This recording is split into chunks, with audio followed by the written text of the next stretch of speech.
Freak shows, named because they were, at that time, considered to be freaks of nature, were popular in the United States from around 1840 to the 1970s, and were often linked to circuses and carnivals. It was seen as an acceptable way to earn a living, honest work. Some shows also displayed deformed animals, like two-headed cows, one-eyed pigs, and four-horned goats, well-known hoaxes, or simply nature-gone, wrong exhibits, such as malformed babies. But in today's video, we'll look at the 15 insane circus show freaks that actually existed. Let's start off with number 15, Sophia Schultz. Sophia described herself as a triple curiosity, a dwarf, a bearded lady, and a fat lady. In reality, only the first claim truly held. She was very tiny, but could only muster a faint goatee and never came close to the size of the era's famed fat performers. Still, she toured the dime museum circuit throughout the 1880s, photographed in cities like New York, Baltimore, and Boston. While some audiences expected extravagance and left mildly underwhelmed, Sophia quietly satisfied the public's endless hunger for difference. Her appearance may have been caused by a condition like hypothyroidism, which might have also affected her cognitive development. Little is known about her private life, though her surname hints at German roots. She never reached the fame of sideshow headliners, but her presence mattered nonetheless. Sophia's career reflects a time when even subtle departures from the norm could provide a livelihood and spark society's strange obsession with the unusual. She didn't shock the world, but she endured it. Number 14, Joe the Leopard Boy. His birth name was A.E. Bischel. Born in 1869, African-American, and living with leukoderma, a skin condition that marked his body with scattered pigment patches, mimicking a leopard's spots. He wasn't the only leopard boy, but he was among the earliest. P.T. Barnum gave him the stage name, the costume, the identity. Joe worked the dime museum circuit, small, gritty venues where faces didn't matter, just spectacle. Nobody asked for his real name. They just stared. Over time, the name stuck. The boy vanished. In 1909, he reportedly fell through an open trapdoor backstage and died. He was only 40. His skin made him unforgettable, but never truly known. He lived in a limbo between the crowd's gaze and his own reflection. Like many others, his identity was erased, rewritten, and sold for tickets. In the end, only the myth survived. His life wasn't his. It was curated, performed, and consumed. I mean, it was hellish. Number 13, the Fat Boy of Peckham. In a time less kind and far less discreet, freak shows were the focus of traveling entertainment. So when the Fat Boy of Peckham arrived, crowds flooded the high street to stare. John was born in London on October 14th, 1898. At birth, he weighed a modest 9 pounds, but his growth quickly became extraordinary. By 7 months, he had reached 2 stone. By age 6, he had grown to 14. Medical tests followed, but doctors found no illness, just confusion. By 14, weighing 26 stone, he was touring with the Electric Automatic Vaudeville. In Southampton, his act ran beside darts, billiards, and palm readings. Audiences loved him. Trunley basked in the spotlight, touring Europe and befriending stars like Charlie Chaplin. He even appeared in silent films. But World War I shook him. He lost weight, and with it, attention. He later trained as a watch repairer. Tuberculosis claimed him in 1944 at just 46. His size made him famous, but his heart made him memorable. Number 12, Alexander Montague. He first stepped onto the stage in the 1850s, silent, motionless, and impossibly light. Alexander Montague became one of P.T. Barnum's famed living skeletons, weighing just 54 pounds. His chest was barely 4 inches deep, his wrists thinner than most men's thumbs. No tricks, no padding, just a body that defied explanation. Audiences gawked, but Montague didn't juggle or breathe fire.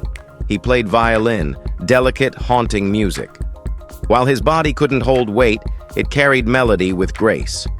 Through the 1860s, he toured steadily, marketed not just as a curiosity, but a mystery. What set Montague apart wasn't shock. It was stillness. He didn't chase applause, he commanded attention quietly. When louder, thinner imitators followed, they lacked his presence.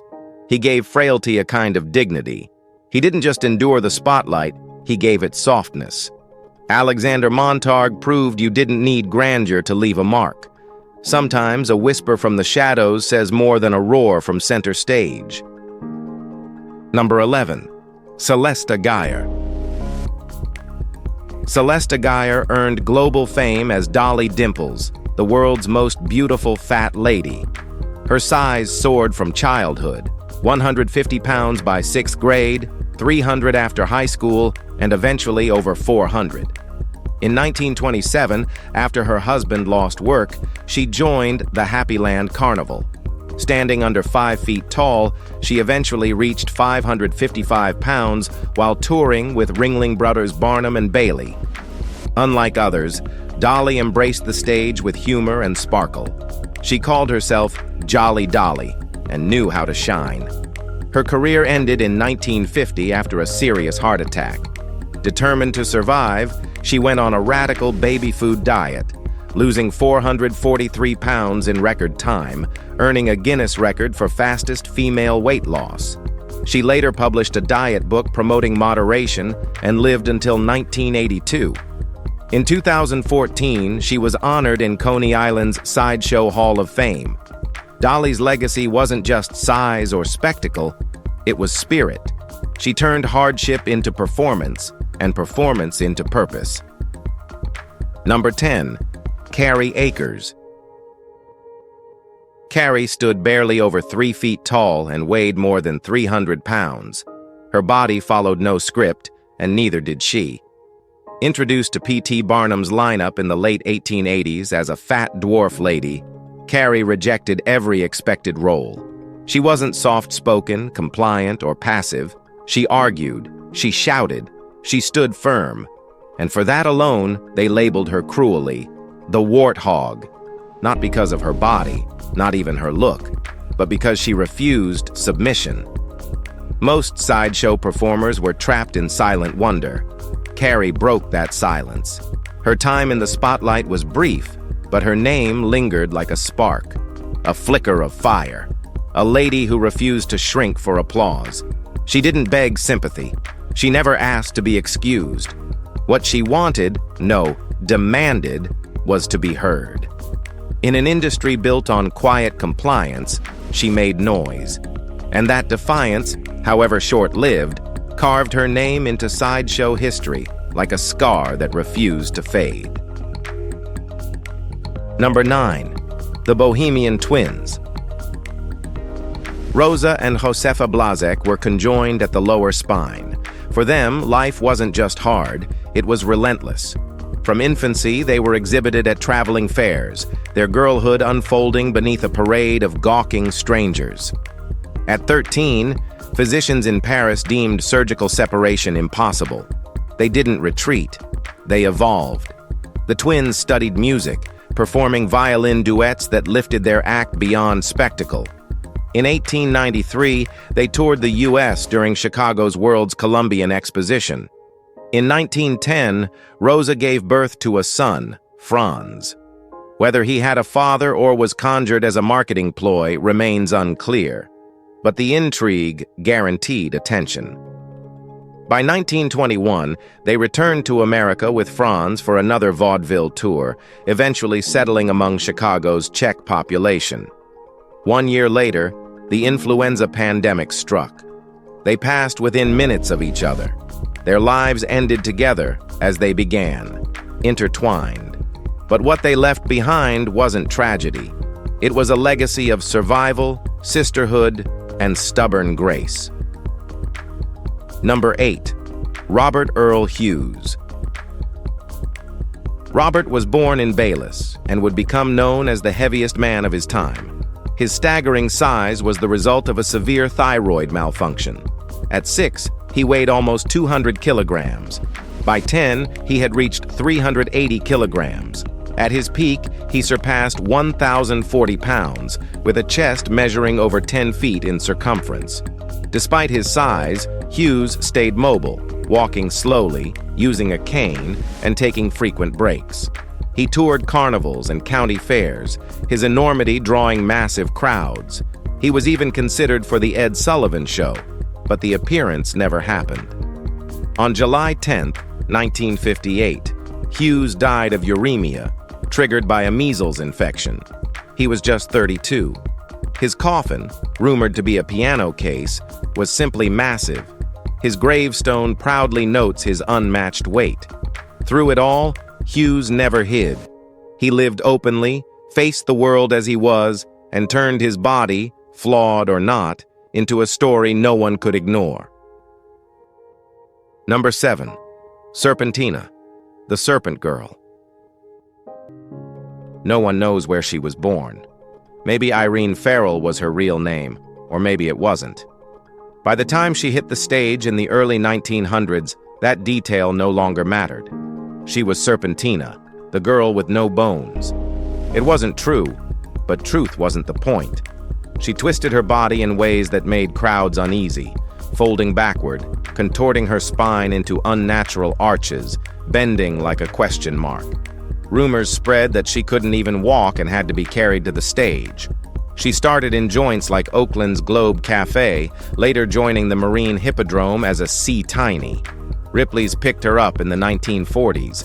The posters were exaggerated, the photos staged. But Serpentina made it all believable. She didn't speak. She moved, and the room went silent. Maybe she was just a contortionist. Maybe she was something more rare. Either way, when the tent emptied, no one remembered the truth, only the image that twisted in their minds. Number 6. Captain Fred Walters. Fred Walters followed orders his whole life. A disciplined man, he served in the British Army, wore his uniform sharp, and followed every prescription, until one treatment, laced with silver, began to turn his skin blue. Not metaphorically, visibly. By 1891, the change was permanent. With few options, Walters joined the American freak show circuit. His blue hue became the selling point. People pointed, laughed, whispered, so he embraced the title, the Blue Man.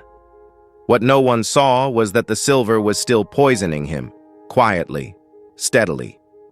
For more than 30 years, Walters toured across America. His skin darkened, his health declined, but the stage became his only home. In 1923, the silver reached his heart. He died alone, far from everything he once knew. Some said it was noble, some called it art. It wasn't either. Fred Walters died for the same reason many did in that world. Not for fame, but because life had left him no other choice. Number 5. Rudy Santos. Rudy Santos from the Philippines gained worldwide recognition as Octoman.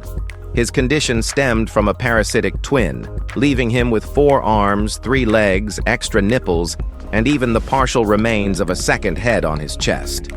Through the 1970s and 80s, he toured freak shows, astonishing crowds with his striking anatomy. But by the late 80s, drained by years of exploitation, he retreated from public view. In 2008, surgeons offered to remove the twins' remains, but Rudy declined. Poverty played a role, but so did something deeper. After decades, those extra limbs weren't deformities. They were part of who he was. Despite daily challenges, one leg ended at the knee, forcing him to walk with crutches. He lived longer than anyone else with his condition. In 2023, Rudy died of a stroke at 70, survived by his great-niece, Emma Leftwich. His life was more than an anomaly. It was endurance. Rudy didn't just live through his condition. He claimed it and wore it with unshaken defiance. Number 4. Willie Popeye Ingram. Born around 1930 in Decatur, William Ingram discovered by age 4 that he could protrude his eyes nearly an inch from their sockets. It wasn't comfortable, it wasn't painless, but it was his. He joined Walter L. Wanis and Sons' traveling sideshow, performing across fairgrounds and carnivals. Audiences reacted with awe, disgust, and amazement. But Willie kept showing up. He earned a spot in Ripley's Believe It or Not, appeared in tabloid spreads, and even played a role in the 1974 horror film, The Freak Maker. People stared. But behind the bulging eyes and bold headlines was a man trying to make meaning out of what couldn't be hidden. His condition drew eyes, but never revealed who he was. Willie didn't perform for riches or fame. He performed to claim a space in a world that rarely looked twice, unless it was to gape. He lived inside a body most people couldn't understand, and turned that into something they would never forget. Number 3. Angus MacAskill. Angus MacAskill, known as the Nova Scotia Giant, was one of the strongest men ever recorded.